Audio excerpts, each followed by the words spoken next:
What's good, folks? Family, friends, loved ones, enemies, frenemies, wizards, witches, muggles, mudbloods, people of Middle Earth to another episode of Disguise Covers, the only podcast in existence that gives you an equal amount of blueberries in each muffin and presented by the best pizza in Buffalo, New York. That is One Pie Pizza. Find the online menu in the episode show notes below, whether here on YouTube or any one of the podcasting apps or platforms. I'm your host of this show, Anthony Prohaska. Find me on Twitter at pro__ant. That's pro two underscores ANT. In tonight's episode of Disguise Coverage, diving into a little bit of James Cook as the Buffalo Bills anticipated RB1 here in 2023. The run game has been something I've been speaking about for the past couple of years. I'm a big proponent of it. I know the current state of football and the NFL is a passing league and it's quarterback driven and yada, yada, and so on and so forth. But I believe, I have for the past several years that the run game was still important as a jumping off point and as a balance piece and as a pivot piece for offenses. But then even more so as defenses started to switch to these two high looks and these light boxes, and coverage tendencies changed and personnel tendencies changed. And we're always in this battle between offenses and defenses where, the offense swings the pendulum their way, the defense counters and takes the pendulum back. But eventually the offense always brings it back their way. And I think with, again, the rise of these two high coverages and defensive tendencies and personnel groupings and box counts and things, the way defenses are playing today in the modern NFL, run game pieces are kind of coming back in vogue and are becoming more important than they have in previous years. And with that being said, last week we spoke on the Josh Allen run game, which if you haven't checked that episode out, please go and do so. The link for it is in the episode show notes here. Don't check it out right now. Finish this episode and then go and check it. We looked at the Josh Allen run game last week, the design run game for 2022 and how it compared to years prior, scrambles versus design runs. We took a look at advanced metrics. We took a look at game tape and broke down some film to really pinpoint the struggles, the successes, the hows and whys of anything and everything to do with the Josh Allen run game. And then the next piece is to dive into what James Cook brought to the Buffalo Bills offense, especially down the back end of the stretch last year from weeks 11 and on. So weeks 11 through the divisional round, James Cook, I'm not going to say feature back, but he saw a significant uptick in carries and usage rate. And we saw success overall with the Bills offense in terms of their running game down the stretch last year. It was something that I was really excited for and I wanted even more of. And not only did we see success in the run game overall, but a lot of that started to coincide with using James Cook more and what his skill set offered to the offense last year and what it could offer this year in 2023. So that's going to be the focus of tonight's episode. We are going to dive into some advanced metrics. I made a graphic for tonight's episode. I'm really proud of myself because I'm not good at doing any of that kind of stuff, but I made a graphic. If you think it's awful, please don't judge me. Only, positive, encouraging words for my artistic skill or lack thereof. So we got a graphic to talk about some advanced metrics and put things into perspective. So I'm not just reading a whole bunch of numbers.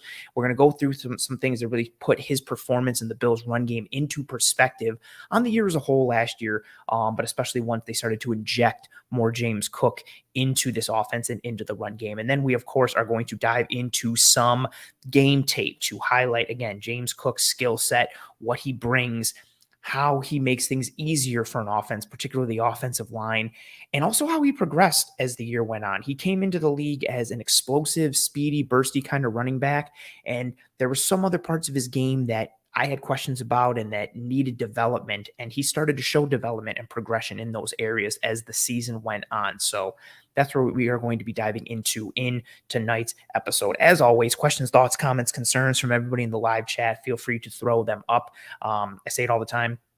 Whenever I do the solo shows here, it's always nice to have as much engagement from the live chat as possible because it makes me feel like I am not alone in this world, and I greatly appreciate it. Let's dive in right now. Just the Tippy Canoe. What it do? What's up, man? Appreciate you being here. RJ says, I bet Cook will play great when they move Spencer Brown to tight end 3. You're still on this, RJ. I respect it. RJ says, yeah, I bet Cook will play great when they move Spencer Brown to tight end 3. Sorry, it's my new Edmonds to edge, though it's like 5% more believable. I don't know if it is 5% more believable, but I appreciate you sticking to the gimmick and sticking to the bit. I respect your dedication. Good evening, Ant and Bill's Mafia. What it do? I appreciate you being here. Thank you very much. Thank you very much. As always, again, questions, thoughts, comments, concerns, throw them up into the chat as we go. If you are watching this post live, that's cool. Feel free to leave a comment on the actual episode, not live, just leave it in the regular comments. I try to circle back, usually for as long as the episode is running. For the next several days and going out into the next week to try and answer anything and everything and respond back to folks who engage with the episode.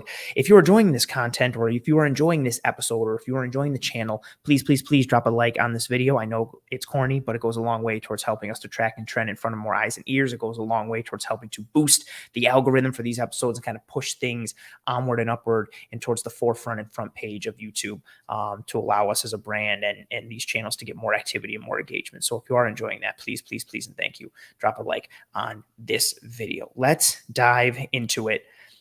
Title of this episode, What to Expect from James Cook as the Buffalo Bills RB1. So the first piece we're going to talk about here is, and I mentioned it earlier in the intro to this episode, is his usage rate down the stretch. So early on, we know his first touch was a fumble and he was kind of in the doghouse a little bit. And we saw a lot of Devin Singletary throughout the entirety of the year. But early on, it was some Devin Singletary, and then it was some Zach Moss. And as the season went on, especially once Zach Moss got traded, it became more and more each week, a little more James Cook, a little more James Cook, a little more James Cook. He had 106 carries in 2022, regular season and postseason combined, but 73 of those carries came from week 11 and on. So from week 11 through the divisional round, basically like the back nine of the season. Granted, they didn't play the Bengals, so that kind of throws off the even number aspect of it, but basically the back nine of the season. So the first 9 games, he had 33 carries. The back 9, he had 73 carries. So over 100% increase for his, not even just snap share or snaps on the field, like him getting actual touches and not, in the past game, like actual true legitimate running back touches, actual carries, actual run attempts. 106 total in 2022, but 73 of those coming from weeks 11 and on, whereas he only had 33 carries in the first 9 games of the season. And if you piece that together with how the Bills started to perform as a rushing offense, in 2022, the Bills finished 11th overall in rushing DVOA. That's an efficiency metric. I love DVOA. I talk about it all the time. That includes Josh Allen runs, which was and is a significant piece of the Buffalo Bills run game. But the Bills finished 2022 overall 11th in rushing DVOA. But big difference in those time frames that align with the James Cook increase in usage, increase in carries. So weeks 1 through 10, the Bills were 16th in rushing DVOA. Weeks 11 through the divisional round, again, where 73 of James Cook's 106 carries came, they went from 16th in rushing DVOA to 6th in rushing DVOA. That is a significant jump. Again, overall, finished 11th in rushing DVOA. They had a good running attack last year. That rushing DVOA score, again, will include Josh Allen, whether design runs, scrambles, and Allen's legs are a big piece of the Bills running game, whether by design or, based off the fly of him, scrambling, extending the play and breaking the pocket and making something out of nothing. But overall, weeks 1 through 10, 16th in rushing DVOA, weeks 11 through the divisional round, coinciding with James Cook getting 73 of his 106 carries, the Bills jumped from 16th in rushing DVOA to 6th in rushing DVOA. Now, if we take a look at things even further and start to look at the advanced metrics and break it down for what the Bills were in certain areas on the entire year, what they were in weeks 1 through 10, and what they were in weeks 11 through the divisional round, things start to get interesting when you put all those pieces together. I do see some actually, I'm going to grab some comments here just so I don't get backlogged too much. More motion in the pass game with Cook and Hines. I actually have a clip later showing that, so that'll be interesting. Face of the Bear says, kind of terrified that we'll miss Singletary. I think this is one that isn't being mentioned, and I'm not saying it doesn't deserve to be mentioned or shouldn't be, but it could potentially be a big loss for this run game. Devin Singletary, his production and efficiency increased down the stretch as well, along with Cook's. I've always been fine with Devin Singletary. I've said it on the show a bunch. I don't think he's not really bad at anything. He's just not a plus matchup in any one area, although his broken tackle plus missed tackles per attempt percentage wise, year over year has been pretty impressive. He's kind of got some of that ability to kind of make you miss in a phone booth, that type of elusiveness to his game. But he's not the biggest, he's not the strongest, he's not the fastest, he's not the most agile. He doesn't have the most burst, but he's above average at everything. He was like, you're looking at all of his pieces of his skill set and his traits.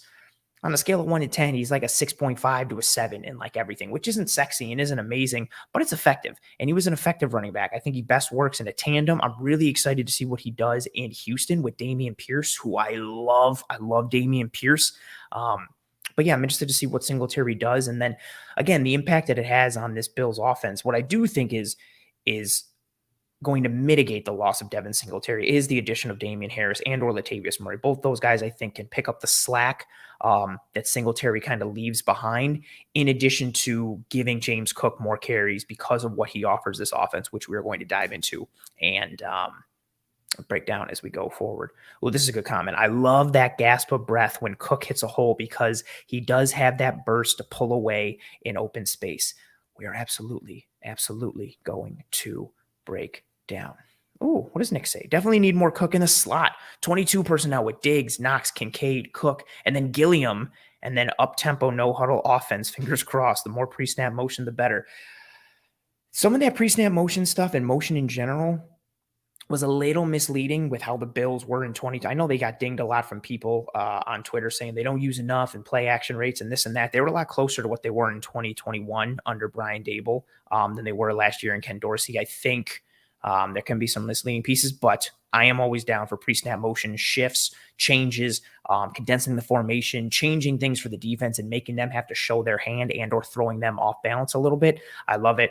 And I'm a big fan of pro personnel. Give me 2 tight ends. Give me a running back and a fullback, especially if you've got athletic, versatile pieces like Knox, like Kincaid, like Cook, like Gilliam, and all of a sudden, yeah, if you get a defense in a certain look and you're rolling, you go up tempo and you force them to have to continue to play with that personnel package, and you can get them into a bunch of disadvantageous looks based on what you want to lean into, because you've got players who can allow you to lean into the run game. You've got players who can allow you to lean into the passing game or a spread passing game or a power run passing game. Like, there's a lot of possibilities. Charles saying Cook and Harris is a nice 1-2 punch. I agree. Ooh, RC3 says, hey, Ant, there's something I wanted to get out there. What if last year they gave Josh more control over the offense to see where he was at mentally? And since it was Dorsey's first year, this year we might see more say from Dorsey, at least on the field. You know, that's one of there's been a multitude of storylines involving Josh and Ken Dorsey with, did Dorsey needs to do better to rein Josh in, and how much autonomy did Josh Allen have in this offense? And also, going back to the appointing of Ken Dorsey as offensive coordinator, which 99.999% doesn't happen unless Josh Allen is on board with it.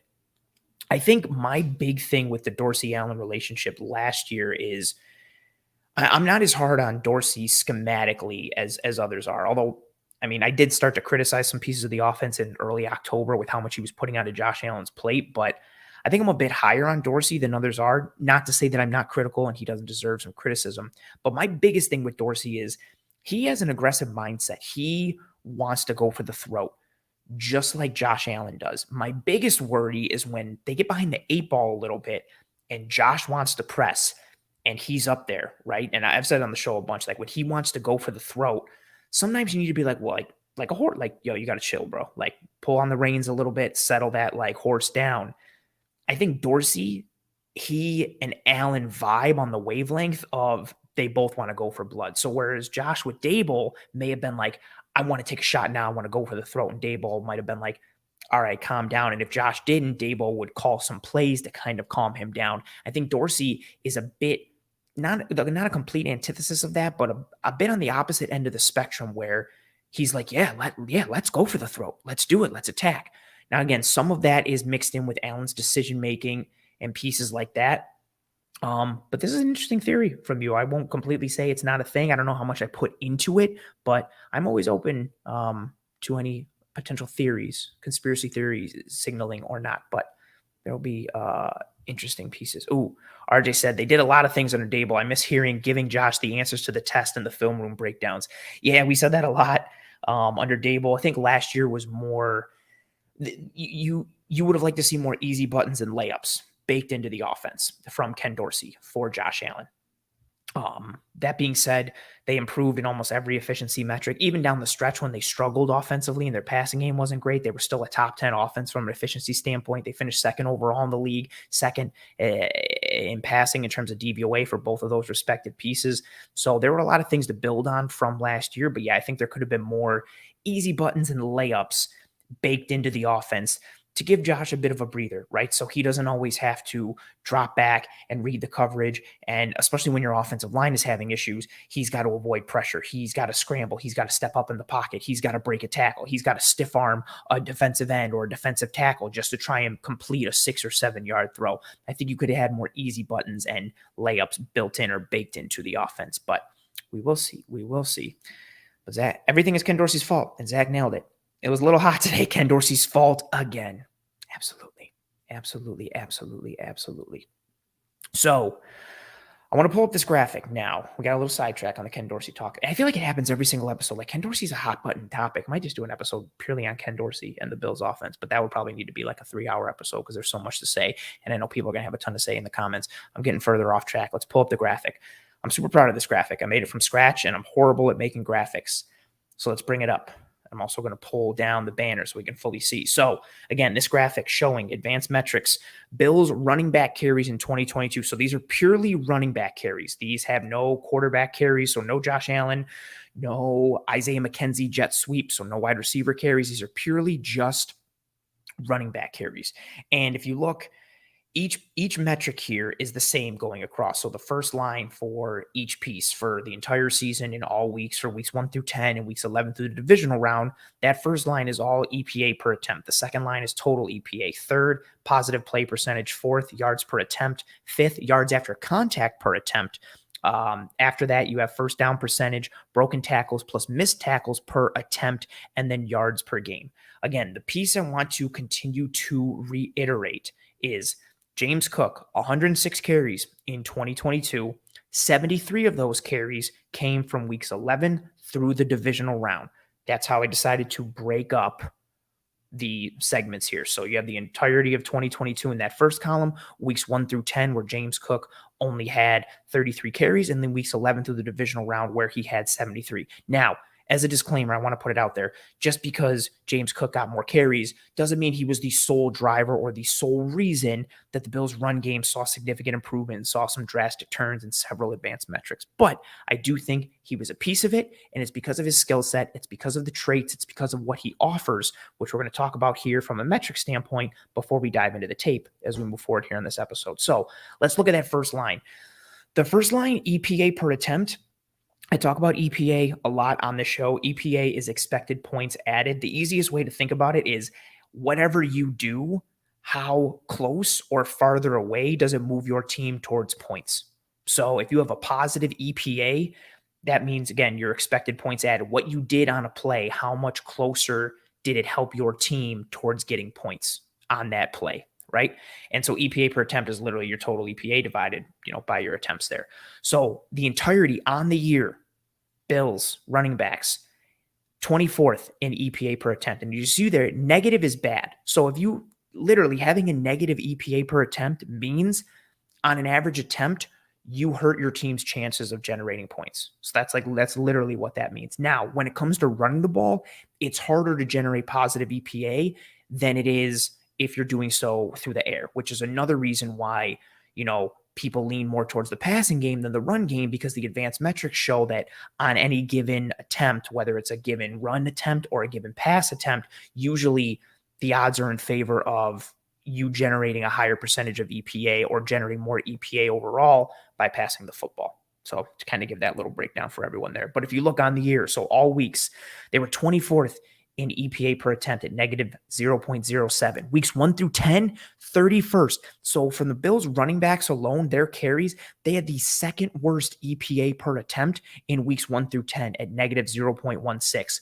Fast forward to weeks 11 through the divisional round, again, where James Cook saw 73 of his 106 carries, all of a sudden the Bills are at 0.03 EPA per attempt, which is fifth in the entire NFL, a drastic difference. And those weeks 11 through the divisional round, again, where the Bills were 5th in EPA per attempt at that first line there, they were one of only 7 teams with a positive EPA per attempt in that stretch. So again, big difference.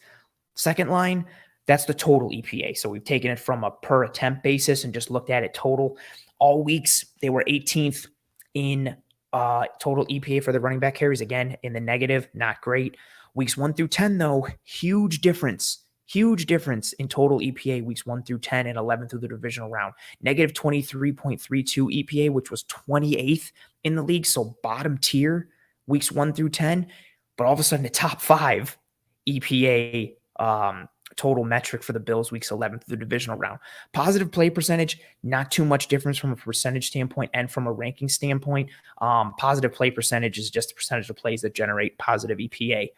Yards per attempt, this one I thought was pretty interesting. 4th on the entire year, so pretty good. But a lot of that was driven what they did, again, weeks 11 through the divisional round.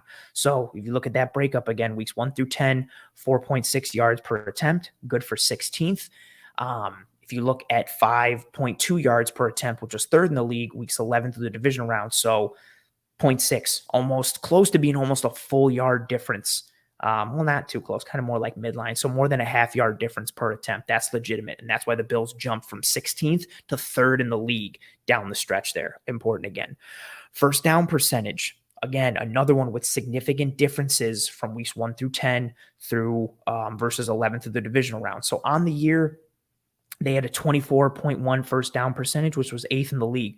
So which is pretty good for the year. But again, it was carried down the stretch because weeks 1 through 10, 20.1 first down percentage, which was 24th, whereas 11 through the divisional round jumped up to 27.9 first down percentage, which was 2nd. That first down percentage is literally the percentage of carries that are going for first downs. That ties into the play calling, the play design, the timing of plays, the effectiveness of the run game. That's a nice little piece to show things are really clicking from a play call, everything from the play call perspective to the design perspective to the timing of the play call to the execution on the play. Like you're winning in key areas and you're calling good run plays or keeping a defense off balance to take advantage. There's a lot of positives that you can speak to when you look at that first down percentage metric. And again, another huge jump from weeks 1 through 10 versus 11 through the divisional round. 20.1 weeks 1 through 10, 27.9 from the weeks 11 through the divisional round. So almost a full 8 percentage point increase. That is huge. Like it's not easy to go up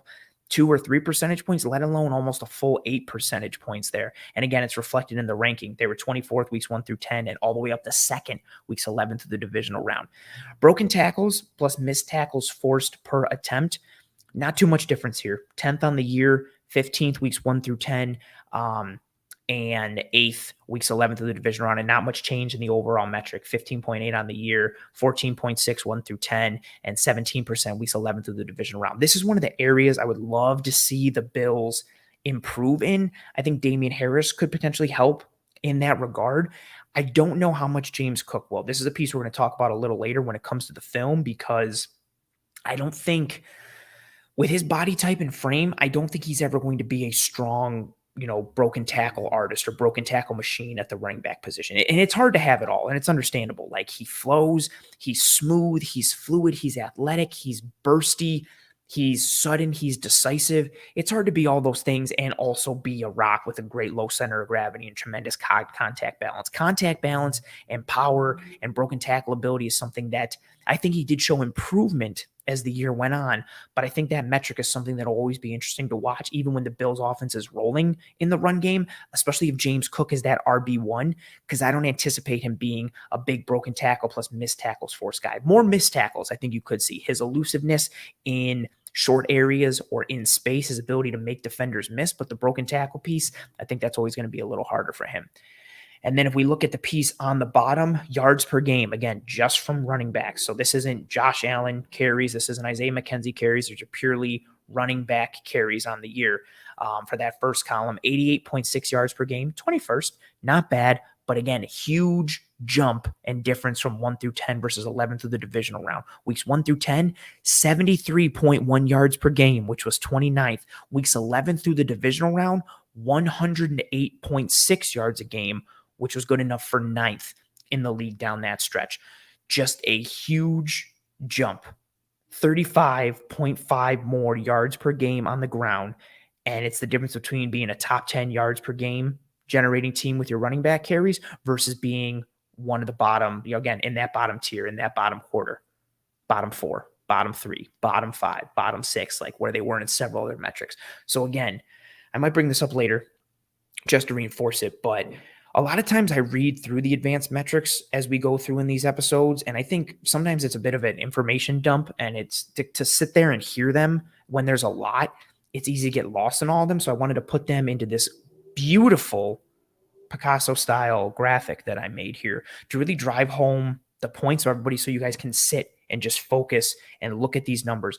And again, the difference is telling. Every single metric is the same across the board in terms of what is being measured. And you can see, again, the legitimate difference, how it all balances out in that first column for all weeks for the entirety of 2022 versus looking at 1 through 10 versus 11 through the divisional round. And you can see just how much in the majority of these advanced metrics, just how much weeks 11 through the divisional round carried their entire yearly average. That's why it's also important to break down specific aspects of the season, because if you look at just how they finished overall, you're like, oh, okay, we see these metrics.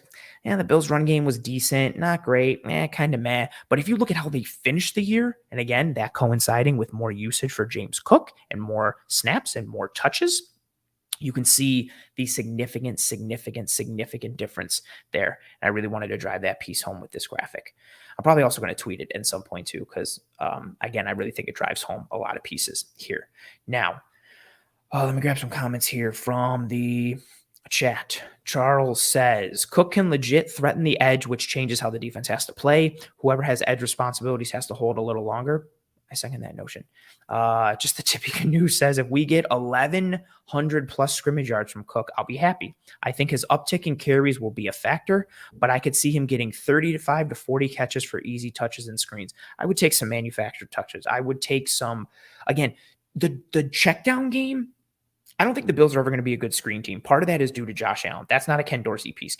Josh Allen has not been a good screen quarterback since Dable. Like, that's not a thing. Also, it's a little tough when, defenders always have their eyes on Josh Allen because he's so mobile. Defenders aren't really selling out to try and attack Allen. So when you have defenders that aren't selling out up front, they can kind of sit and slow play the screen a little. They're not committing to the rush so hard that Allen can just drop it over the top of their head and then they're caught out and then they're, oh my God, what do we do?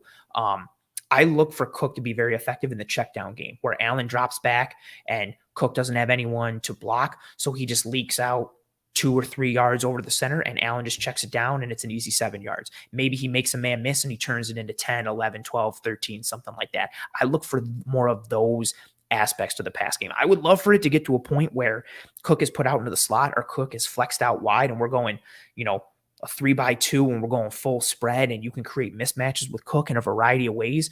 But I think even just something with his electricity and the nature of the Bills offense, I think it's even easy just to, call pass plays or go play action or go with the 2-by-2 and then just have Cook leak out and you just drop it down to him in space and see if he can make a guy miss or use that speed and that burst to chew up the free yards that's given to him. And just, even if he just takes what's given to him, it's like 5, 6, 7 yards based on how defenses may play the coverage. So very fair point. Zach says, Cook flowed through the line like butter. Ant, how often do you think they would do both 21 and 22 personnel along with 12? They were one of the leaders last year in 21 personnel, which is what muddied the 12 personnel usage rating because they were one of the lowest in the league last year in 12 personnel. But then if you're really trying to split hairs, okay, Reggie Williams a fullback, but he's also kind of a tight end. So what do you do? They did use some 21 personnel last year. I think you could see that, especially if their running game starts to work. And some of it, I've said it before, I'm going to continue to say it. Some of it I think is tied to Osiris Torrance and whether or not he wins that right guard spot. I think if he wins that right guard spot, it increases the odds of seeing more of a physicality to this offense, both in terms of run scheme and run design, but also personnel groupings. Now, just because you go heavier personnel with, 12 personnel or 22 or 21, that doesn't mean you're necessarily going to be a physical team. You could put 2 tight ends and 2 backs on the field and they might have softer type skill sets. But usually those type of personnel groupings lend themselves towards more physical aspects or bigger styles of play. So I think Osiris Torrance potentially winning the job could push the needle a little bit in that direction. But honestly, I could see it based on what Gillingham does. Also, maybe even the opposite. Maybe you're getting some true pony personnel with Hines and Cook. Maybe they go with a little bit of the different dynamic with Cook and Singletary. But I think Cook and Hines could be some fun pieces, putting them both in the backfield.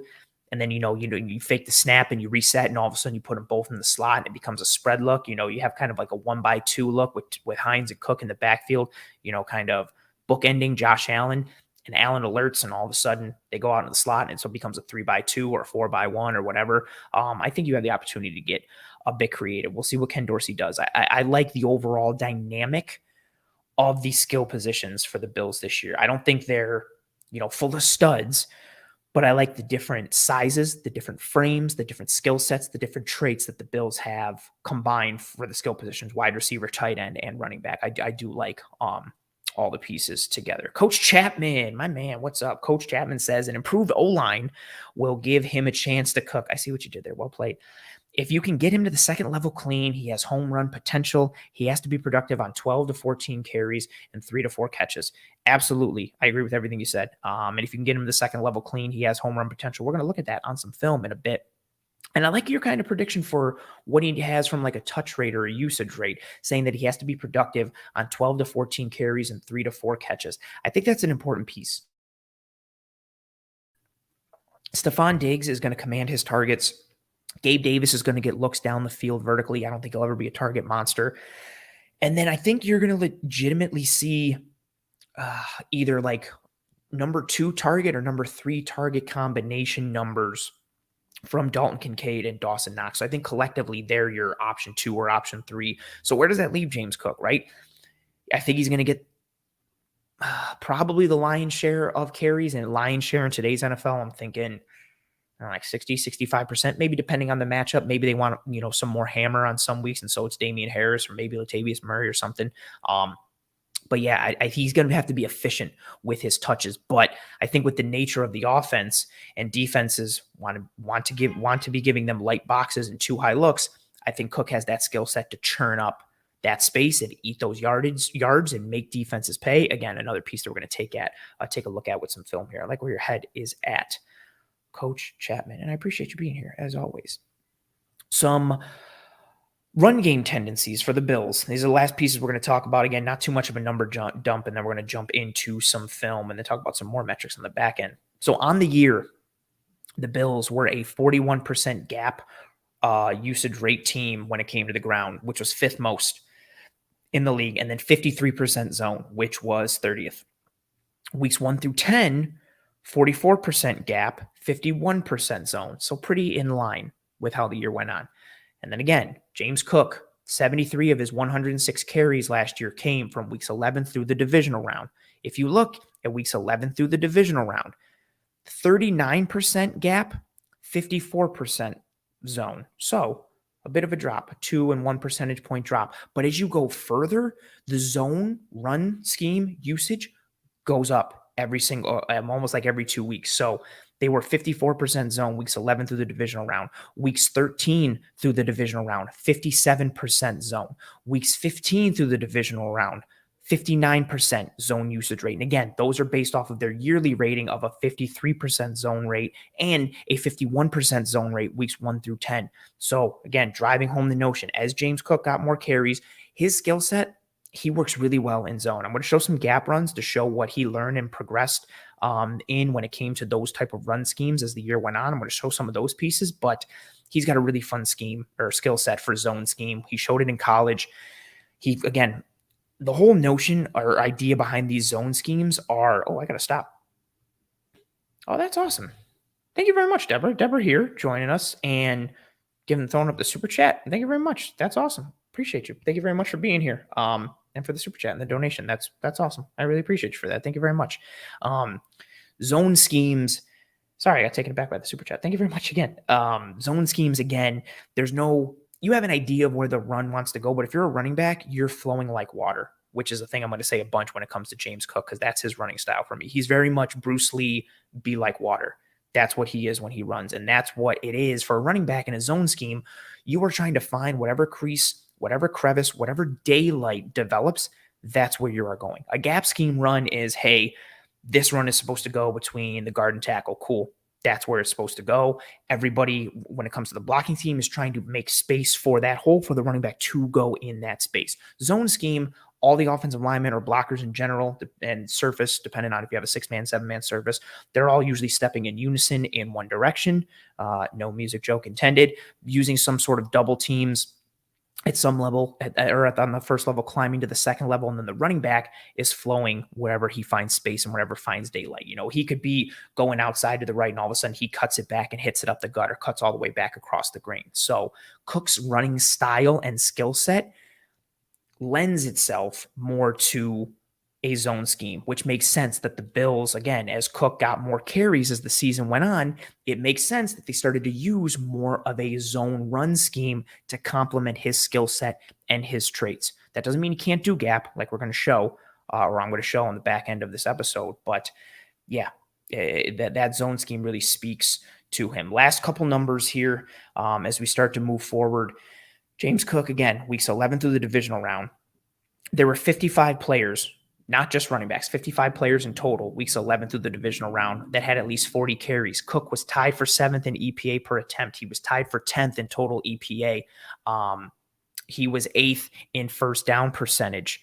Devin Singletary was 7th at first down percentage, by the way, and he was 3rd in terms of having the lowest hit at the line of scrimmage percentage, which are carries on which the ball carrier was contacted at or before the line of scrimmage. So 3rd lowest for that. If you want to take just running backs from weeks 11 through the divisional round, there were 49 running backs with at least 40 carries weeks 11 through the divisional round. Of those 49 running backs, James Cook, 4th in EPA per attempt, 8th in total EPA, tied for 2nd in yards per attempt at 4.6, 4th in first down percentage. Devin Singletary was 3rd, and James Cook was 2nd. He had the 2nd lowest hit at the line of scrimmage percentage at 23.2%. So no matter what you're looking at from an advanced metric standpoint, James Cook's weeks 11 through the divisional round, very, very, very, very, very strong. A good performance, an exciting performance, and something that kind of gave you more encouragement for what 2023 could be as he enters his 2nd year and gets a full offseason in an NFL workout program. Maybe he adds a little more speed, a little more twitch, or a little more muscle. Maybe he changes up his diet a bit. Maybe instead of being from like 190 pounds, maybe he goes up to like 195, 197, adds a little bit of thickness. And he had an exciting end to the year. It's a piece that's been talked about a bit. I think it deserves more shine because I think the Bills' run game will be more important to their offense this year in 2023. And I think it needs to be, given the struggles we've seen at times and the pivot that they need to have present in order to be able to counteract what defenses are doing and be able to throw rock, paper, scissors at any time they want based on whatever their opponent is throwing. Now, the fun time. Let me grab some comments here. RJ says Cook also had those numbers more consistently. It wasn't like he had one game that skewed the numbers. That's exactly correct. I pulled 2 games here that we're going to look at, the Bears game and the Browns game, but I really could have pulled like clips from a bunch of games from, week 11 and on. He had highlight reel plays. He had plays that were indicative of what we're talking about as a whole here. So it was an exciting thing to go back and see. Awesome comment here from Charles saying, hopefully year 2 with Cromer will help the O-line gel. Absolutely, absolutely, absolutely. And Nick says, is it crazy to be concerned that if the Bills did actually D-hop, it could hinder the creativity potential of the offense? I think there's always something to be said for the whole, like, if it's not broke, don't fix it type of thing. I just think DeAndre Hopkins would add another element. Now, if you can, the whole key is if you can add more great pieces and everybody can play selfless and the team wins, usually things work out. But there's always some concern with strong personalities and top tier players that if things start to hit the wall a little bit, do things start to go off the rails a little bit? But no, I think adding DeAndre Hopkins, I think it just turns the dial a little bit or moves some of the needles. Like, I think you would lean more into the passing game, given what his skill set would provide with a 1-2 punch of Stephon Diggs and DeAndre Hopkins. Then all of a sudden your 12 personnel package just becomes really, really interesting. You've got your 5 offensive linemen. You've got Josh Allen. That's 6. You've got Dalton Kincaid. That's 7. You've got Dawson Knox. That's 8. Hop and Diggs are 9 and 10. And then you got James Cook. Like, oh boy, like that's a really fun 11 to put on the field. And then you can rotate in Gabe Davis. You can rotate in Deontay Hardy and Sherfield, whatever the hell you want to do. So I think, I get where you're coming from. It could be, but I think how his skill set slots in with what the Bills need and what the Bills do, I think it would give them more creativity potential. But I feel where you're coming from. Let's go. Okay. Let's dive into the film, shall we? I'm going to take a drink as I start to present my screen.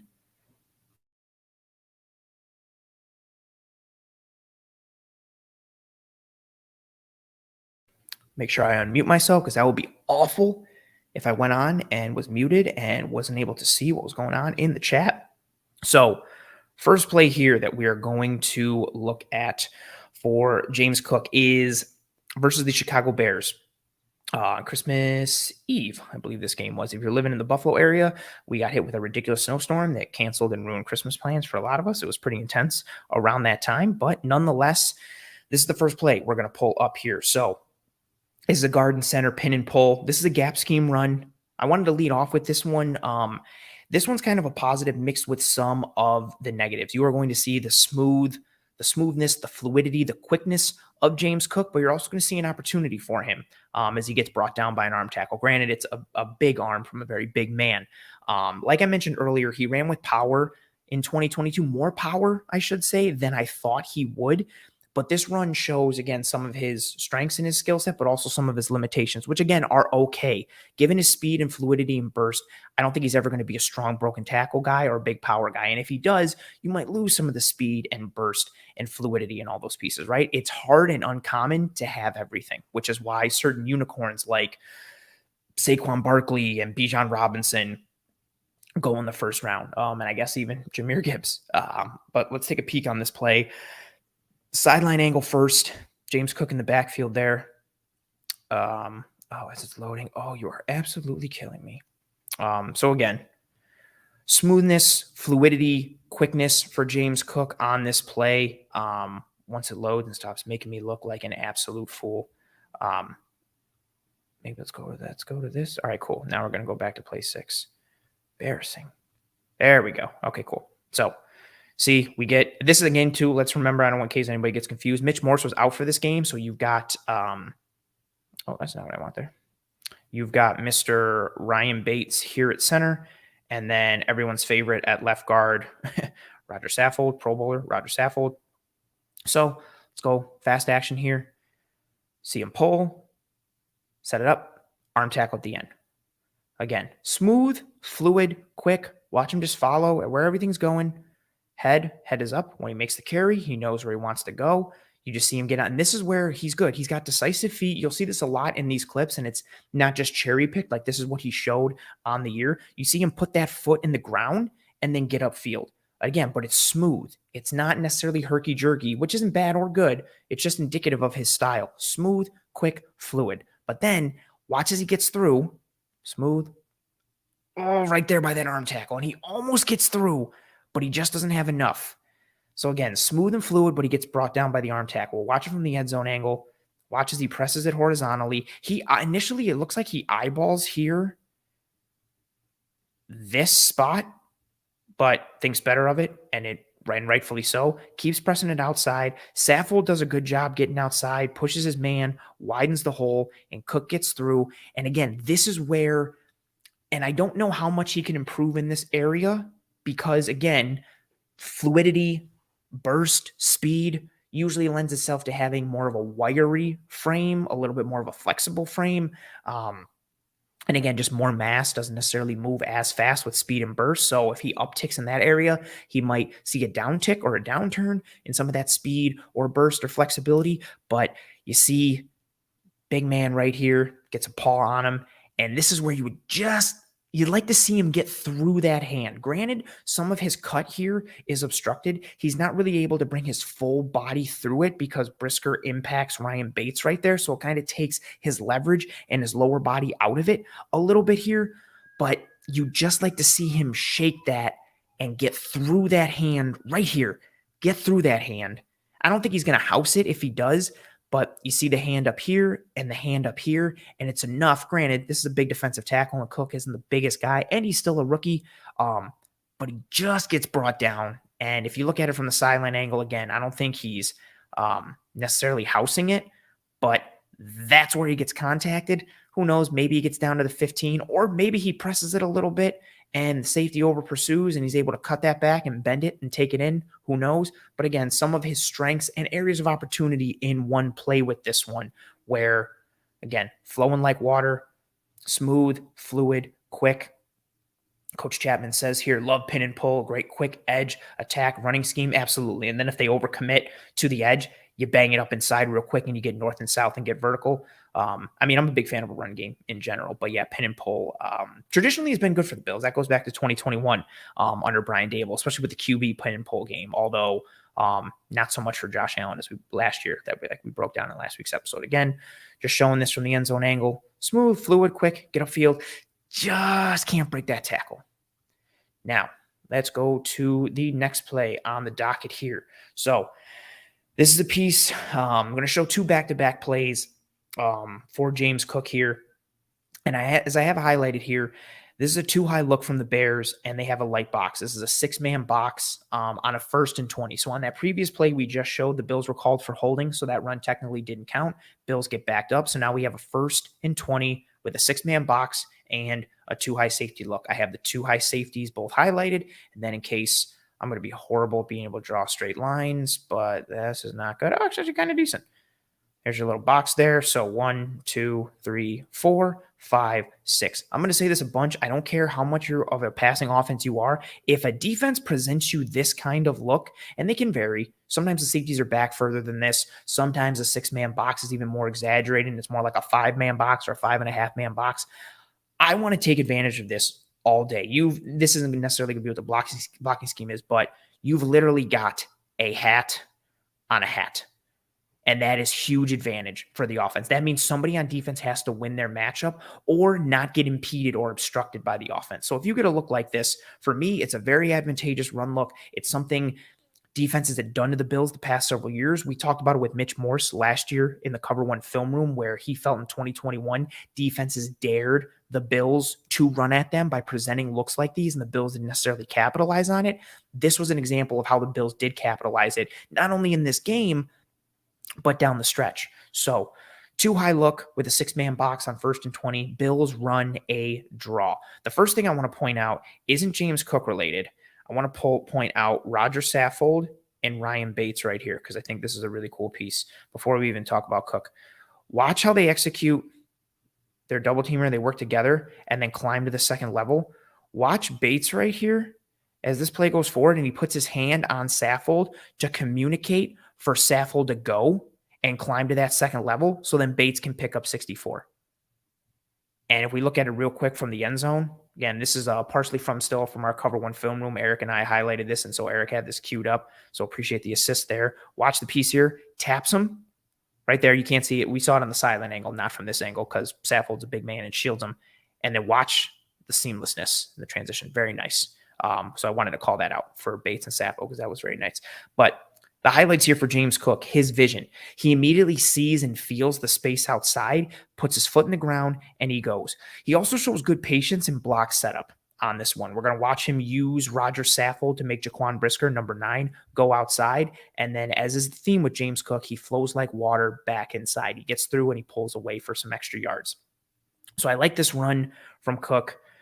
Again, watch him get it. And you can see, we're going to look at it from the end zone angle, but you see it here. As he gets it, he starts to get that linebacker commit. Boom. Puts that right foot in the ground. Gets upfield, sets up his block, gets through. Just so quick, so fluid, so smooth. I don't want to say Devin Singletary doesn't make this run, because he had a couple big runs in this game and down the stretch, but it's just so easy for Cook to pull this off and execute this piece. Really nice. Now, let's look at it here. Again, some of the pieces I talked about, right? Okay, boom, got the ball. Now he's sitting there and he's reading what's going on in front of him. So he immediately sees and feels that space outside. He knows it's there, steps forward a little just to get this linebacker to commit a bit, then he's going to put that right foot in the ground. Bang, gets outside. So he's already done step one. He set this man up on the inside. His blockers have leverage. This guy is going to have a real tough time getting through to make a play on the ball. Now, here comes that next piece, right? He put his foot in the ground and he goes. Watch the patience and the block setup. Watch how he uses Roger Saffold to impede Jaquan Brisker here on the outside. A good running back doesn't necessarily need a pancake block every time from his offensive lineman. He doesn't necessarily need the most picture-perfect base blocker, formed up, perfect hands and drive and control, but he can set up defenders and make them wrong just by having them set up in a way that allows his blockers to impede their progress. And that's what Cook does on this one. And Saffold does pretty good job out in space. So watch, here we go. Watch him press outside. His head is outside. He's pressing outside. And watch how Brisker responds. Brisker's already turning his hips and opening up as if he's about to drive backwards. Like he's anticipating Cook going this way. And so that's why he's matched his path here, because he sees the speed and he sees the angle Cook is at. And he's like, uh-oh, I got to open up my hips and get deeper a little bit so I don't get beat around the corner here. But Cook presses that outside to use Saffold, and then bang, cuts it right back up inside. Brisker has to turn completely around, and then because he gets turned completely around, Saffold puts him right on his butt. Boom. Good setup there. But then this is the piece too, right? Watch as Cook goes through. Watch how he pulls away. And then even a pretty tough run, right? If we look at it from the sideline angle, watch him get hit by the safety here. Carries him for another 3-4 yards. Good momentum, good speed, good finish there on the run. But this is a nice piece. Again, you have the vision to immediately cut it to where you need to go, but then the patience here. And it's patience, but it's not slow played.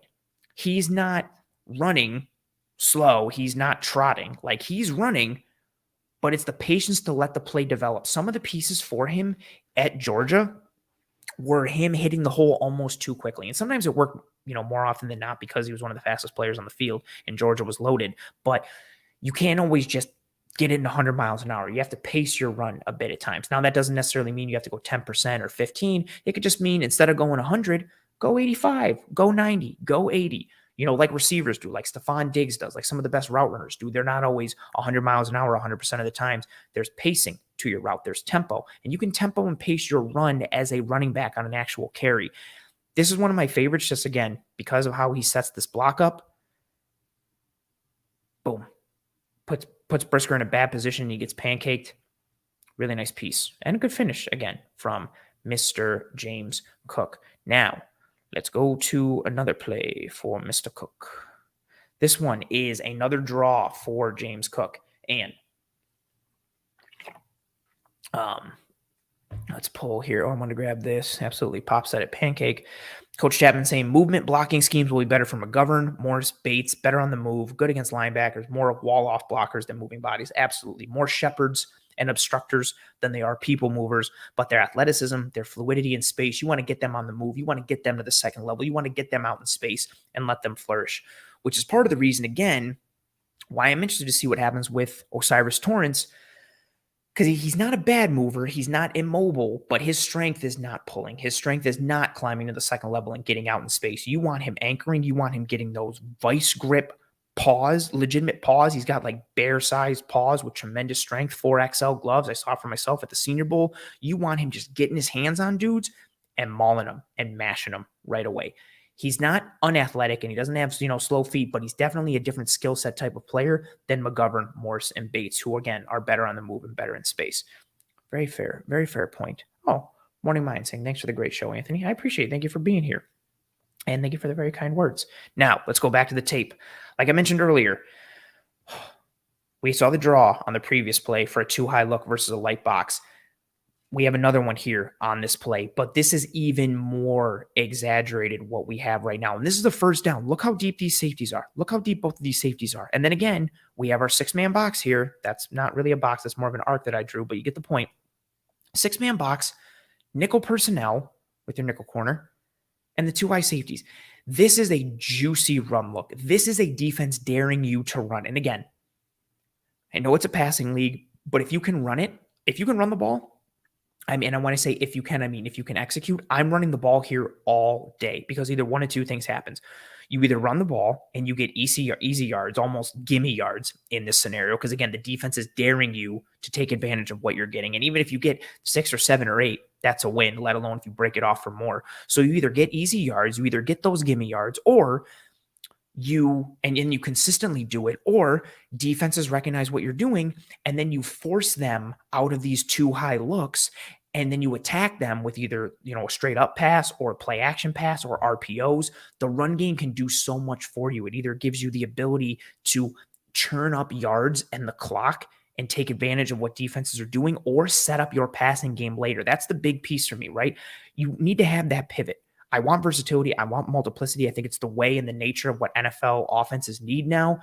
Even the most pass-heavy teams or teams that have tremendous quarterbacks, i.e. the Kansas City Chiefs, it's crazy. It's crazy how all of a sudden they started to bring more power run game to their team this year. And Isaiah Pacheco was a great addition for them with his running style. But I don't think Pacheco and his emergence definitely, I think, led to them running a bit more. But I think that was a conscious effort and decision, because if you have a Chiefs offense and they're dangerous with the run, and they also have Patrick Mahomes and Travis Kelce and Andy Reid in the pass game, what are you going to do? Because you can't just sell out to stop the pass.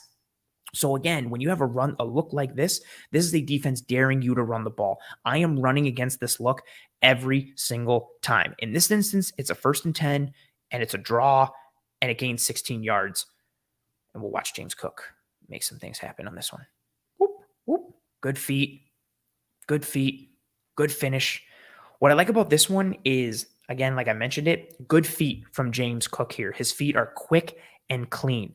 As we see here on the end zone angle, you're going to see 55 crash inside, and then as Cook avoids him, he's going to see the outside leverage of the defensive tackle here.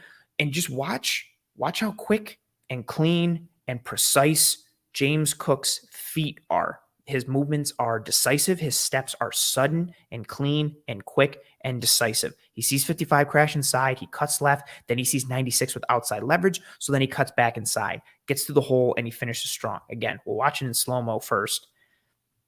Boom. 55 crashes inside on Dawkins. So let me stop. Let me jump. And watch how fluid. Jump cut here. Boom.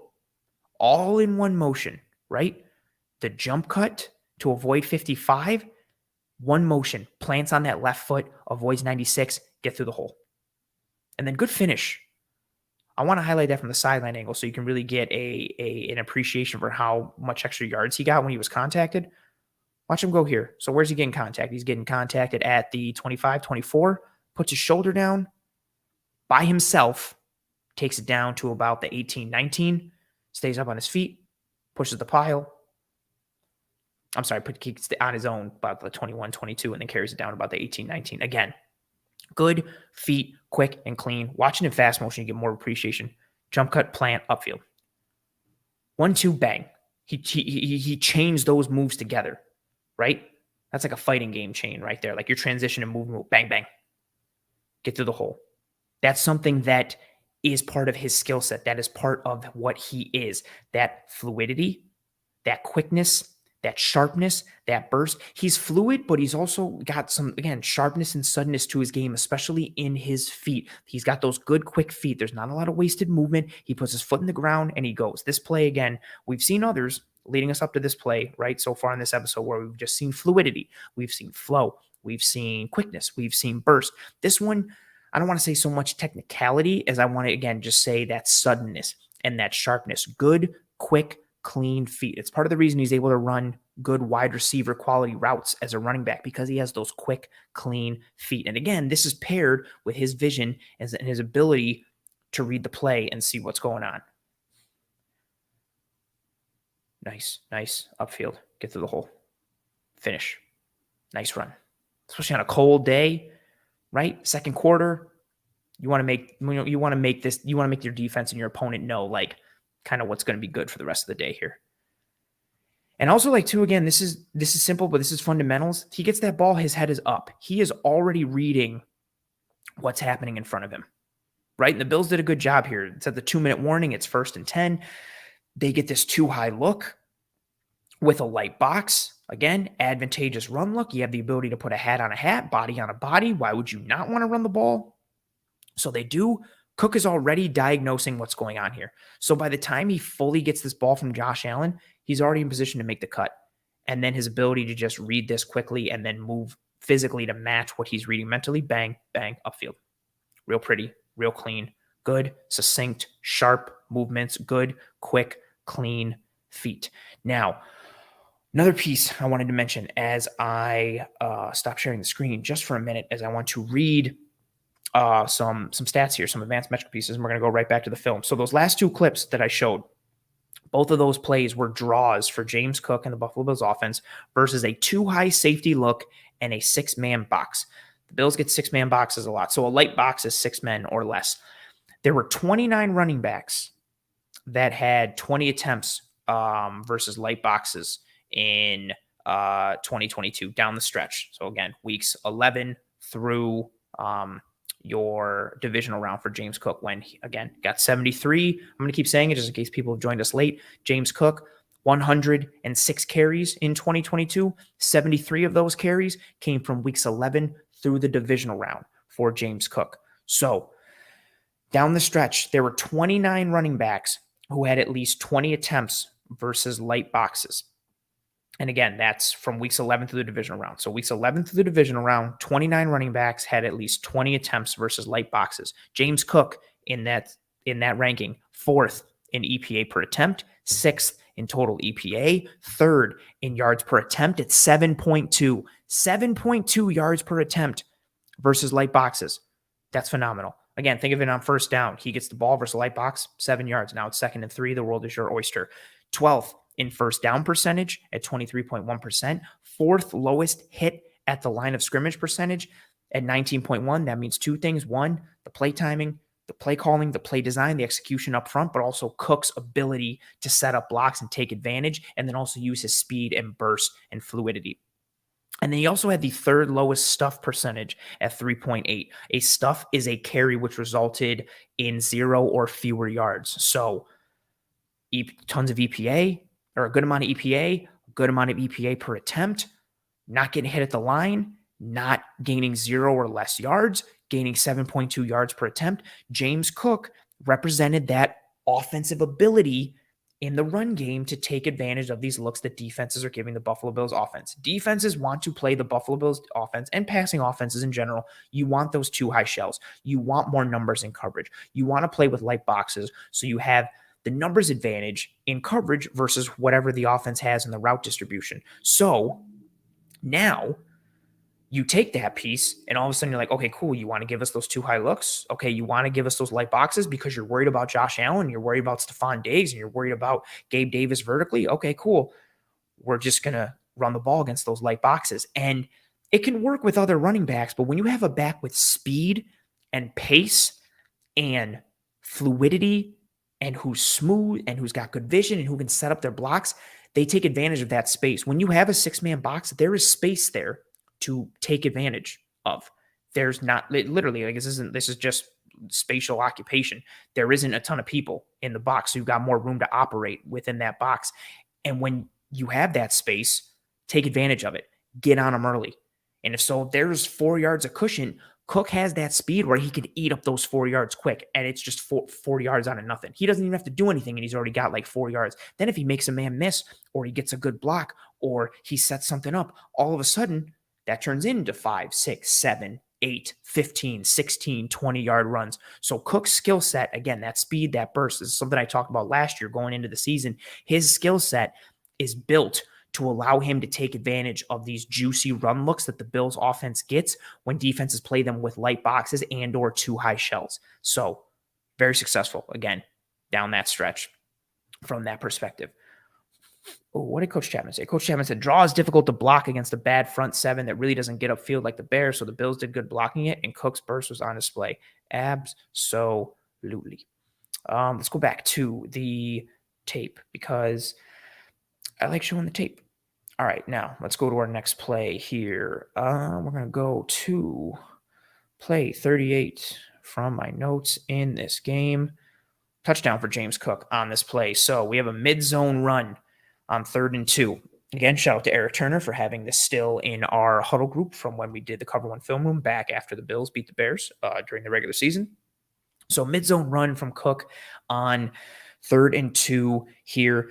Mid-zone runs, they aim for the inside leg of the offensive tackle. What you're going to see from Cook here, you're going to see the speed and burst to get to the hole. You're going to see vision and agility and athleticism to pull away from the defense for the touchdown. The Bills, again, whether no disrespect to Singletary, no disrespect to Moss, and I know Singletary had a big touchdown run in this game as well, but the Bills haven't regularly had a back with this capability on any play. Like I think Coach Chapman, you said it earlier, like if he gets the second level clean, like he's got home run capability. So it's something that's just really threatening. And that's what you want from every single person on your team, right? Offensively, defensively, whoever you put on the field, you want them to pose a threat to the opponent. So the opponent has to count for them or acknowledge them in some way, shape, or form. And I love this comment from Pete saying, I love this run. A home run on 3rd and short is sweet. Absolutely. It's 3rd and 2 and you take this 27 yards to the house. Really pleased. All right, so let's watch this run here. I'm just going to let it run at first. Again, see all the pieces. Oof, the burst, the vision, the athleticism, the fluidity. I highlighted that linebacker because we're going to talk about him specifically in a minute. Watch the cut at the second level. Like, this isn't necessarily a super sharp cut, but watch how he sinks his hips. Look at the lean and the ankle flexion. He leans into this cut. Look at the body lean. His upper body's leaning right, but his hips, and specifically his left hip, is already turned inside as he's opening up and putting his right foot on the ground. Like, he's turning his hips to get upfield, which is the reason he gets by his man. Like, that's some good athleticism. That's bend. That's flexibility. That's fluidity. That's good strength and burst and speed and vision and athleticism and all that. But that's also good core strength and also good flexibility in your joints and your muscles. That's a nice piece, how he leans into that there. Now, I highlighted this linebacker because he gets blocked, quote unquote, by Ryan Bates. Bates doesn't get, and Bates is at center here, right here. Again, Morse's out for this game, so just in case, I wanted to highlight Bates there. Bates doesn't get a good piece of 45 here. He just kind of impedes or obstructs him. But the speed of James Cook punishes false and or inefficient steps from any defender. And that kind of speed and burst makes it easier on your offensive linemen. They don't have, like I talked about earlier, they don't have to get as clean or as perfect of a block or as much of their man in order to make a run work. All they need to do is impede or obstruct a defender sometime, or just kind of literally just get in their way a little bit and provide some obstruction, and it can lead to big gains. So watch 45 here. Watch Bates climb against him. We'll go in slow-mo first. Speed it up a bit until we get to the handoff. Bang. Okay. So Bates gets upfield. 45 already cuts inside. All he does is cut inside that one little bit. It's over. Cook is gone. And you see how he closes the gap. Like, it's close. Even the man here on Spencer Brown, like him and 45 kind of converge on this hole, but the speed of Cook makes it a non-issue. Watch it again if we watch it from the sideline angle, this is 45 right here. Watch how he jumps inside, and you see Bates react, but then 45 reads it and gets back out. It's too late. Like, it's literally just 2 or 3 false steps as he comes forward to honor his fit, out of position, done. And he's got no shot, and he stumbles to get back. Not even close. And again, Bates, I'm not trying to say this to, crap on Ryan Bates. Here he is. But again, this is tough for him. Like, he's trying to move this way. His man comes in, puts his foot in the ground, and just gets back, right? Like, that happens from time to time. But Cook's speed, even though 45 doesn't really get blocked, Cook's speed makes it a non-issue. He punishes those false steps. He punishes any poor angle that you take. If you are inefficient with your footwork and the angles that you take, we showed it earlier, right? When he cut off of Roger Saffold and he set up Brisker. Brisker was already opening up his hips to kind of get downfield a bit more because he thought Cook was going to turn that corner and he had to honor that speed. And Cook sees that and cuts it back inside, and Saffold gets himself a pancake.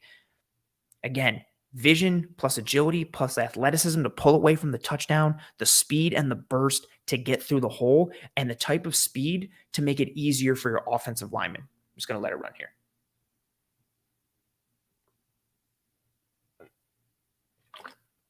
As I take another drink of water. Man, I'm thirsty. That's the hardest thing about doing these solo shows.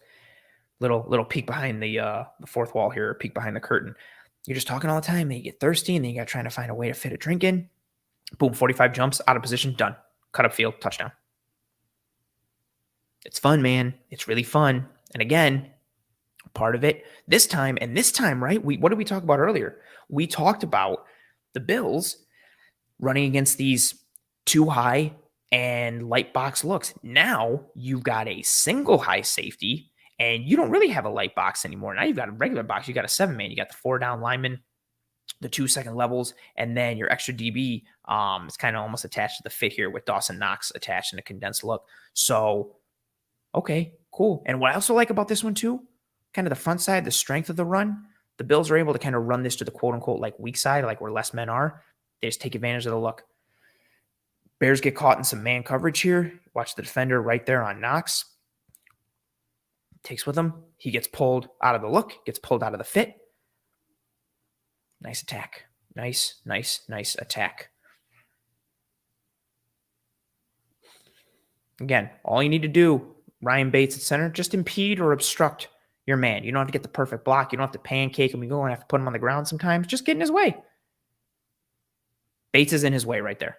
Enough that instead of being able to come this way, I don't even know if he technically could, but he has to kind of take this upper angle. It doesn't matter. Touchdown. Fun. Right? I think that's fun. So now. Oh, appreciate you, Coach Chapman. Coach Chapman says, unfortunately, I have to go, peeps. So hit those likes. Ant and Cover One work hard to bring us great content. It's a thank you and shows appreciation. Thank you, Ant, Eric, and Cover One. I appreciate you, Coach. Thank you very much for stopping by and for the kind words and the insight and also the like aspect. Please, and thank you. If you folks are enjoying this content, please drop a like on this video. As I mentioned earlier, I know it's corny to ask for it. I know it's corny to say that I know it's corny, but it goes a sincerely long way towards helping us to track and trend and influence the algorithm to get us pushed to the front of YouTube and all of those pages and pieces. Now, I'm going to stop sharing for a minute as I'm going to pull up the next piece of game footage for us here, which is the Cleveland Browns game, which, again, we keep talking about specific aspects of this season. James Cook really kind of changed things with his usage rate from weeks 21 and on. Weeks 21, weeks 11 and on, and the Bills played the Cleveland Browns in week 11. So this kind of was, potential start of things, maybe an impetus of sorts. Before we dive into that, I want to plug the sponsor. You folks should know. Quick little shout out for them. One Pie Pizza, the best pizza in Buffalo, New York, hands down, 100%. Homemade blue cheese, delicious sweet sauce pie, cup and char pepperoni, a great cheese to sauce ratio. Tons of different varieties of what you can have with them. And one of the examples I always get or give, I had a bunch of veggies, peppers, and onions and mushrooms, a whole bunch of different things one time when I was going to some family member's house, and that's the kind of pie they wanted. One Pie dices it up perfectly and sprinkles it all evenly. So you're not just getting a chunk of mushroom and then no other mushroom, or a chunk of pepper and that's it. They dice it up perfectly and mix it all together and sprinkle it all. So you get an even amount of ingredients in every bite. They're also really good people. Just all the drives and initiatives they do for the community and the city of Buffalo, and just how active they are. And I've been going through some stuff recently, and they were tremendously kind to me as well. So I speak from personal experience, knowing what they do for others and the kindness they share, the kindness they've showed me. And it's not just because we work together and have this relationship. The reason we have this relationship is because of the quality product they put out and because of the type of people that they are. Online menu can be found in the episode show notes, whether here on YouTube or any one of the podcasting apps or platforms. Go get yourself some One Pie Pizza. It is the best in Buffalo. I give you my ordered and official stamp of approval. Now let's stop talking like this and let's pull up some more game tape. Let me remove the banner so we can see the bottom. Okay. Good piece here. Again, still left over from our film room. You see the alert call from Josh Allen on this first play based on the look from the Browns. And what we're going to get on this play, we're going to get a crack toss on 3rd and 1. So I diagram this. It's the most beautiful, clean diagram of assignments you've ever seen. You're going to get Gabe Davis over here. He's going to crack on this man. You're going to see Naheem Hines obstruct the linebacker here. I have a line drawn for him. It's not the cleanest block, but again, all you got to do, just impede, obstruct your guy. Cook's speed and vision and burst will take care of the rest. And then we get Deion Dawkins looping around here and getting matched up on a corner out in space, which is a nightmare for a corner, especially now because you can't cut offensive linemen out in space unless you're within that tackle box range, which as a defensive guy, I think that sucks and it's not fair, but them's the rules, unfortunately. So we get a good block from Gabe Davis. Hines does just enough, and Dawkins shows some of his movement and athleticism in space. The big key and important piece here is how quickly James Cook gets downhill and generates pace. I want to show you that from the sideline angle. That's the big takeaway here. Watch it. He's already, as soon as he gets this toss, as soon as he gets the ball, he's already starting to get upfield. He's already carrying it. He's not going horizontal. He's already starting to slightly turn his body so he can get upfield. And then once he fully has the catch, here we go. Boom, he's already getting upfield. Takes advantage. And again, this is a 3rd and 1, and this game goes for 17. In a hurry. Quick hiccup. Bang. Good job from Gabe Davis. Good job from Deion Dawkins. Fine enough job from Naheem Hines. Quickly take advantage. And just look at it. Even if I don't even want to narrate it. Just watch how fast Cook is. There's so much speed. From the end zone angle, what I wanted to highlight. So I've got safety John Johnson highlighted here. So he's lined up head up on James Cook right now, if we're looking at it from this perspective, right? There he is. He's lined up head up on James Cook. Now on the snap, he's going to move slightly to his left, so it's going to put him at a bit of a different alignment from a head up perspective. But John Johnson, as you saw on the sideline angle, he gets just barely enough of Cook to force him out of bounds. But at the start of this play, Johnson is lined head up on Cook. But what happens is, much like we saw on that previous touchdown against Chicago on that 3rd and 2, where we saw some false steps. And again, what does Cook do? If you have false or inefficient steps, James Cook makes you pay. So what you get from John Johnson here is he's lined up head up on Cook, but he closes down a bit early, and Cook's speed makes him change his angle. So Johnson's going to come up, then he's going to go flat, and then he has to drop back and open up because of Cook's speed, and all he can do is force Cook out. It's actually a nice recovery by Johnson. In my estimation, he squeezes him to the sideline. It's a nice recovery, but it happens, and he's forced to recover because Cook gets on him in a hurry. Again, we're watching in slow motion. Keep your eyes on Johnson. Okay, here we go. Here comes the toss. Johnson is coming downhill on an angle, right? As he should. Coming downhill. Watch him now. He's starting to flatten because he's going to go this way a little bit. Flatten. But then he gets to here, and he's and he has to open up, and his angle has to change and go this way, because if he stays flat or goes angularly from a downward perspective, Cook's beating him around the corner. So now he has to open up and get upfield, and all he can do, and it's a good play, but look at Cook, even the core strength there, and I'm not trying to make too much out of it, especially at 190 pounds that Cook is listed at. Look at the core strength. He's almost able to bend this and stay in bounds and get up the sideline. But if we watch it full speed, you'll see it. Again, good execution on the outside. Gabe Davis, fine from Hines, good from Dawkins. Just that speed. Just that little bit. And this is to the short side of the field, right? They're already lined up on the left hash. So let's look at it from a sideline perspective. Granted, this is still a good amount of space, but this is to the short side of the field. This is towards the boundary. And Cook still has the speed that he almost beats this around the corner from a safety who's coming from depth and should be able to have that angle. But again, what happens? Speed changes angles. Burst changes angles. If you are not efficient and proper with your angles and your pursuit and your footwork, James Cook has the type of speed and burst and athleticism that will punish you for those false steps. He will punish you for your inefficiency with how you fit the run. This is a really good call on 3rd and 1. Good alert from Allen. 3rd and 1, gain of 17 for James Cook on this play. Now, I'm going to go to another one here. Let's go to play 45. Okay, this one is dart from the Buffalo Bills. This is a play that myself and Eric broke down a bunch, especially after the Bills' Saturday night win against the Miami Dolphins in Buffalo, that snowy game that kind of decided the division title. It's a run that we've showed a bunch in the film room. It's a run I've showed a ton on Twitter. That dart action or tackle wrap, they use it with Dawkins. Spencer Brown is really good at it because of his speed and athleticism. Basically, just think of it in this instance like the tackle is going to pull across. And then sometimes, based on what's going on, sometimes he'll fit in between the guard and tackle, or sometimes you'll get down blocks, and you'll get him wrap all the way around. In this instance, you're going to get some motion pre-snap here. Boom. We get some motion from Hines. Then you're also going to watch Shakir cross the face of Josh Allen. All this eye candy just to try and slow down the defenders at the second level, getting them looking at different stuff so you can hit them quick with what James Cook can do. Owusu-Koramoah actually does a good job jumping this, but Morse reacts appropriately and forces him out. Cook gets the ball. I'm going to run this in fast motion from the sideline first, and then we'll go in fast and then break it down. Oh, man. If from the back end, from the sideline, it just looks like, oh, he's like hesitating and doing stuff. But when you watch it from this angle, we'll watch it fast, and then we're going to break it down slow. I feel like that's a song. Oh,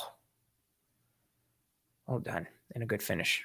Again, from this back angle here. So you get the multiple motion pieces to slow down the pursuit. Again, just make guys have to think a little bit, which if you're thinking too much, you're not reacting, you're not playing ball.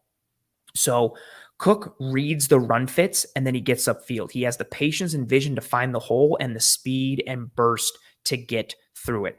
This play, again, I didn't want to show just all zone plays or draws in this episode. I wanted to show that, again, he can succeed on some gap runs, and he's not just a zone runner. Although I do think his skill set lends itself towards being, a heavier zone team, in terms of what scheme you're leaning into, but he can succeed on gap runs. Like I mentioned earlier, a big thing for me with his gap runs, he needed to work on his patience with gap runs in terms of letting the play develop, letting his blockers get into proper position, get into proper form, and then hit the hole instead of just getting his hands on the ball and turning into Sonic the Hedgehog and going 100 miles an hour. You can't always do that. You have to let the play develop, kind of give it a little bit of room to breathe before you turn on the jets and hit that hole and go through.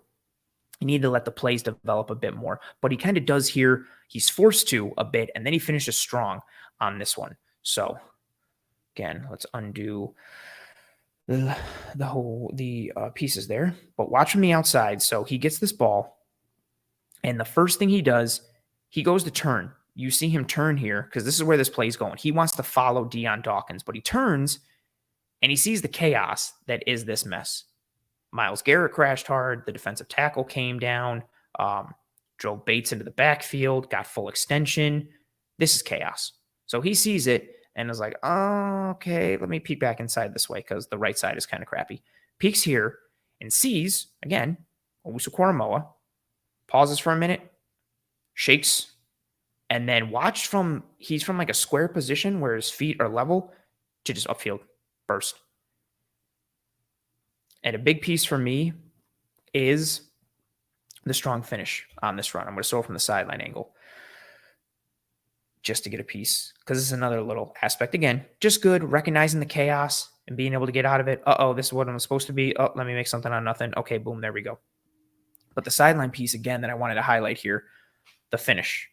Watch where he goes through. Watch where he gets contacted. Boom. So kind of like the 31. Finishes at about the 34. So about 4 yards after contact. And again, this isn't him pushing like the pile being pushed and he's just staying on his feet. This is him putting his head down. He lowers his pad level, goes through some arms, and he carries some guys a bit. That's encouraging to see because we know that I hate using the term like finesse player because I think people think it means like soft, but his skill set is more finesse based. Again, smooth, fluid, athletic, bursty, speedy. This is nice to see. Finish that run. Be tough, especially down the stretch. Guys have been playing already 10, 12, or 10, 11, 12, 13, 14 weeks of ball. Like, dudes are sore. Dudes are beat up.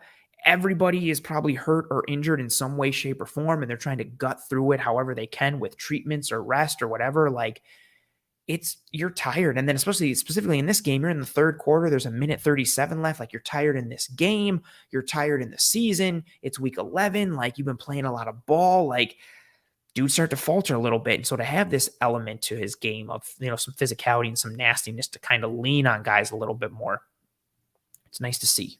Nice to see from James Cook on that play. And next play we're going to show here. Play there, Turner's talked about a ton. And again, we've broken down a ton in the film room. So a mid-zone run for James Cook. This is a mid-zone week. Big thing for me with this is James Cook flowing like water on this one. You're going to see Myles Garrett off the right edge. He gets upfield in a hurry versus Spencer Brown. So Cook, as soon as he gets the ball, he already starts looking inside as soon as he takes the handoff. Watch where his eyes go. Watch him see this 2-eye right here. Split the double team. So you're going to watch Garrett get upfield. You're going to watch this 2-eye cause some havoc here. And as that happens, watch where James Cook's eyes go. And then he sees the hole develop and he gets upfield. So again, this type of run, I love weak side runs in a variety of ways, especially from a zone perspective. This is partially possible because, not even partially possible, but it is possible because of the surface that you have. So you don't just have 5 offensive linemen. You've got 1, 2, 3, 4, 5 offensive linemen and 2 tight ends. So you have a 7-man surface. When you have that 7-man surface, this is something Nate Tyson and I talked about. I don't remember which episode because he's been on the show a bunch.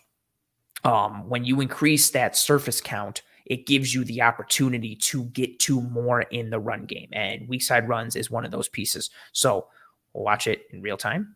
The end zone angle is best for this. Then you get some speed. I love when the camera has to go wide because that means a big play is happening. So let's watch in slow-mo now. So Cook gets this handoff. As he starts getting it, so he's eyeing where he ideally wants to go.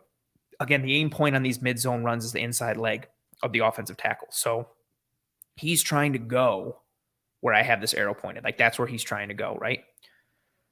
So he goes there, but he sees what's going on. One, he sees the man start to fill.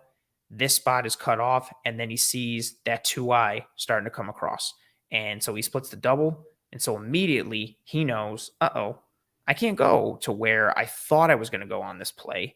So again, head up, watching what's happening as he's receiving the handoff, diagnosing the play as he's getting his hands on the ball. Go forward, and again, the smooth transition from getting the handoff to ball carrier. Watch as soon as he gets the ball is here. He's getting the ball and already starting to make his cut. He's already setting up his move before he gets the ball. Bang. So as soon as the ball is fully in his gut and he's got possession, the move happens. He's getting the ball right here. You can already see him change his gait and change his steps. Kicks his feet up, bang, foot in the ground, gets upfield. So now gets that lean, turns, doesn't have to worry about all this mess anymore. Now, this is where the next piece comes. So he's cut back and he's missed that first wave. This is the nice flow like water piece, right? On zone runs.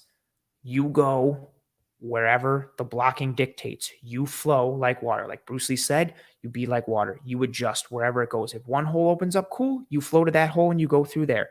If it was where you initially attended, fantastic. If it's backside, if it's up the gut, if it's all the way back across the grain and outside the other tackle, cool, that's where you go. Whatever happens, happens. Cuts across, gets upfield, and then as develops, so he starts cutting back, but then all of a sudden, another hole develops right here. So what do? You be like water, put your left foot in the ground. You see that lean? Let's get upfield. And then what happens again? Safety comes up, but he sees the speed. He's got to open up because that speed is real.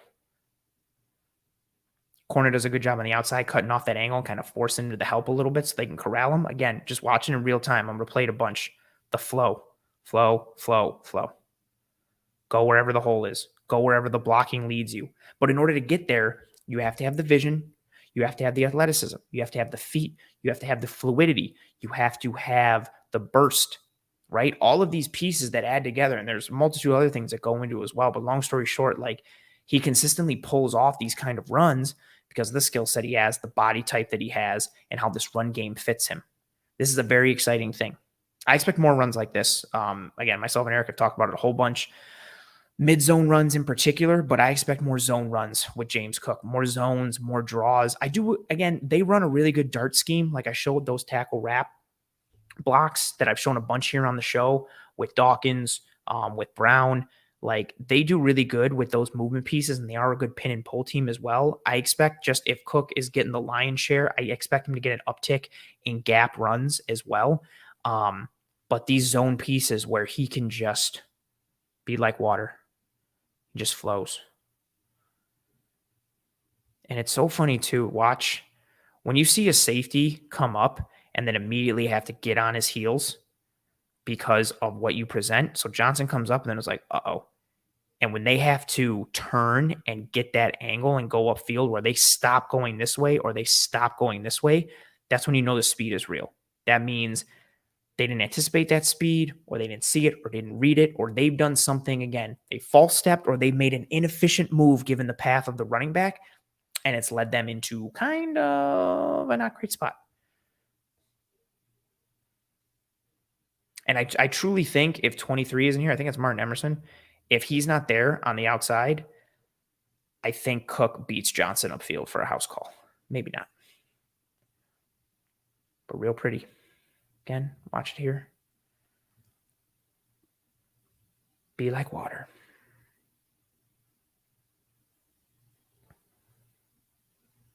Something I am very excited to continue to see for this Buffalo Bills offense.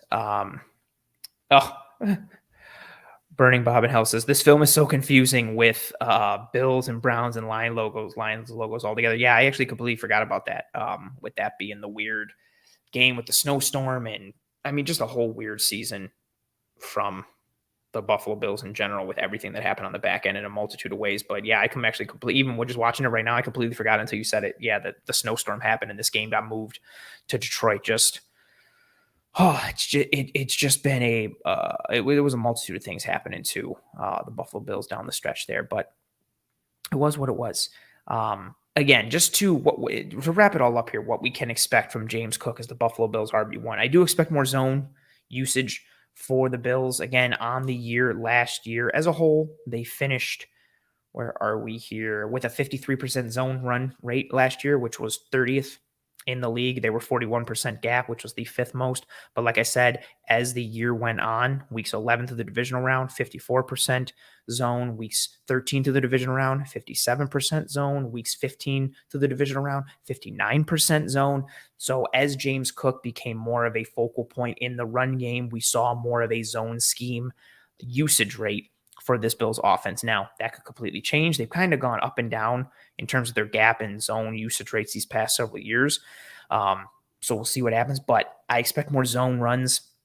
But I don't think they're going to be zone exclusive with Cook. I don't think they're going to tip their hand that much.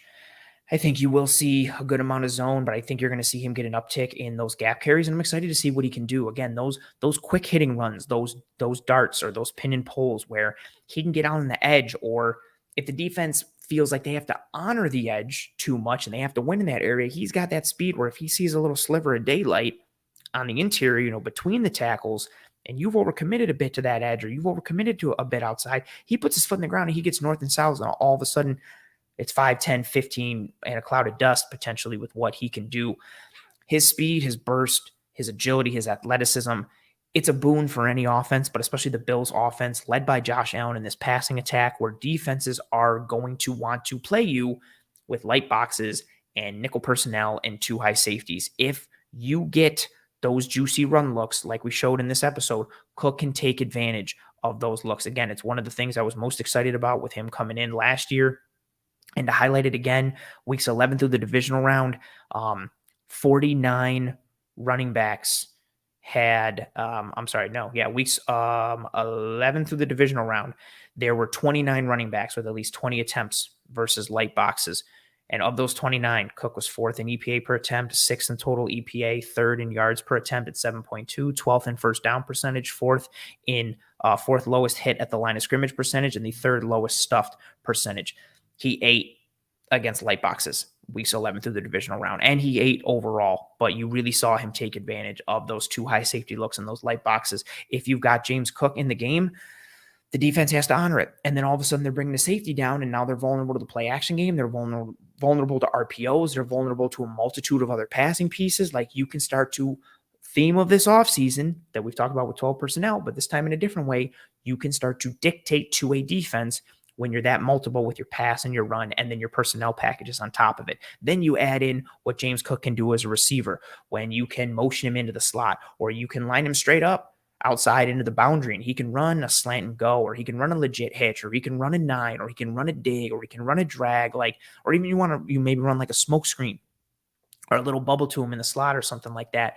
There's a lot of fun things that you can do with him with his skill set. And I know with how the season ended and the big focus was Allen and Dorsey and Diggs and the offensive line, and rightfully so. And I still think Spencer Brown is the biggest storyline for this offense going into the regular season. But from a positive side of things, I think James Cook and what he can be, I think he can be a legitimate RB1 for the Buffalo Bills. I think I don't know how many touchdowns he's going to put up, especially with what Josh Allen does in the red zone, and especially what Damian Harris potentially adds. But between the 20s, There's a lot that you can do with James Cook. I like the idea that Coach Chapman put in earlier. I think it was Coach Chapman. If it was someone else, I apologize. For getting like 12 to 14 carries a game, 3 to 5 catches.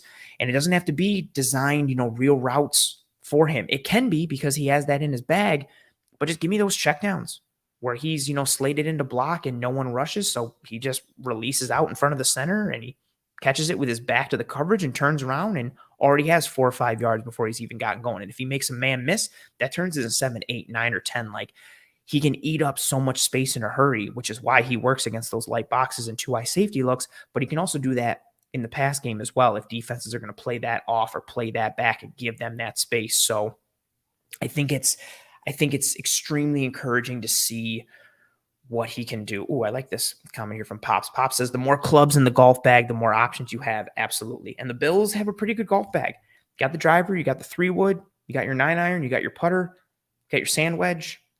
I don't know any other golf clubs because I'm not a big golf guy, but yeah, the more clubs, the better. Absolutely. Absolutely. Oh, good comment from Rob saying, just need the caddy to give you the right advice and when to use them. Dorsey's that caddy. We'll see what he does after having a overall successful year last year, while needing some improvements and needing some tweaks. Pop says 1,000 yards rushing for James Cook. Oh, I'm going to say no because I don't think he's going to get enough carries to warrant it. But I could see him living. He finished with 560 last year. I think 900 is a safe range for him. I think he'll have over 1,000 total. I could see him having like 800 rushing or 900 rushing and then like 200 or 300 receiving or something like that. Like, I think he's a guy who could do 1,100, 1,200, 1,300 total yards. And that would be my big thing. If he gets 1,000 yards rushing, cool. I want to see him more from a total yardage perspective. I'm not saying he's Alvin Kamara. I'm not saying that at all, but I love that with Kamara's game where he might have 50 yards receiving and 50 yards rushing, but it's 100 total because he can be used in a variety of different ways. That would be fantastic. Like what Pete says here, McGovern is the surest improvement along the O-line. Torrance and Brown are hopes. Yes, from a known quantity perspective, absolutely.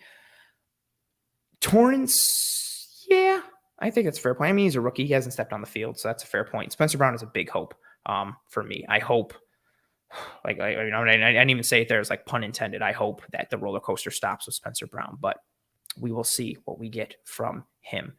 That's going to do it for us on this episode of Disguise Coverage. I appreciate you folks for riding with me on this episode. Oh, I got to stop here. Comment here from Pete who says, Chandler Zavala never gave up a sack too. Watch Torrance and tell me he doesn't get beat. I say this all the time. I think it's somebody in the chat.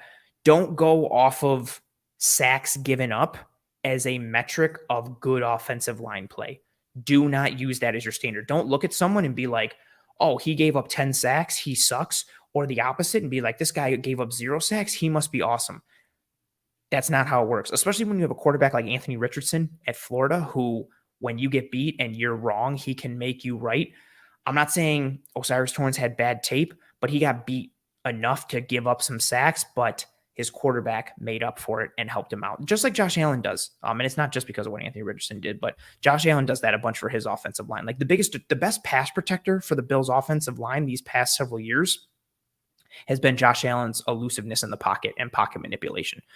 So that can be a deterrent for sacks. So if you're ever trying to think of what an offensive lineman is, it's nice to not give up sacks, but don't think that means they're a great pass protector or pass protector by going off of how many sacks they've given up or haven't given up. That can be misleading.